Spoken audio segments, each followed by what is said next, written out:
There are so many issues out there, but one of the big important issues is that of what is Russia up to with Ukraine. Reports of over 100,000 soldiers on the border. Marcus Kolga is with the Macdonald-Laurier Institute. He joins me right now. He's a smart guy. He knows all about this stuff because I want to ask you, what's going to go on? I mean, there's a meeting between Biden and Putin. No resolution.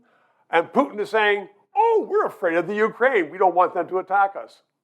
Right. Well, that's Vladimir Putin's classic position. You know, to the West, he's a victim. NATO is surrounding him. NATO is imperialistic. It wants to attack Russia. NATO doesn't want to do anything like that. But he always plays the victim card when he's talking to the West. Right. At home, he talks about how strong he is and how Ukraine actually belongs to Russia and how he's going to take Russia. Or sorry, to take Ukraine. So these sort of messages, the fact that there are over 100,000 troops amassed on the border, what are his intents are, we don't really know at this point. It's anyone's guess. And that guessing game that we're playing is extremely destabilizing in Ukraine itself, but also among NATO allies. It's causing a lot of doubts and a lot of concerns. Does NATO have the strength to defend Ukraine? That is the million-dollar question, and that's the one that Vladimir Putin is trying to test. He is testing our mettle at this point. And it's not just metal. I mean, it's not just guns. It's willpower. It's willpower. Do we stand up to this? Yeah. Do we stand up to his bullying? This is the game he's playing. He is trying to intimidate us and test us, and that's part of his game of destabilizing the Western world. So is this like the Cold War of the early 60s with Kennedy and Khrushchev? Could this go on for a long, long time?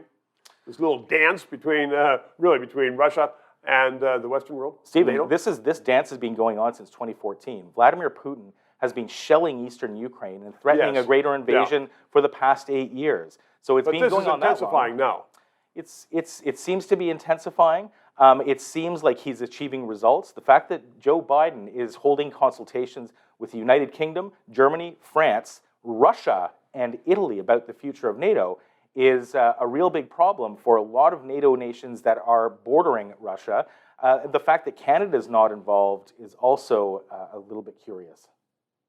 Is it curious, or is it we used to be and we just aren't up to it anymore? I don't know. Are we not interested, or have we said something that has offended Joe Biden? Who knows?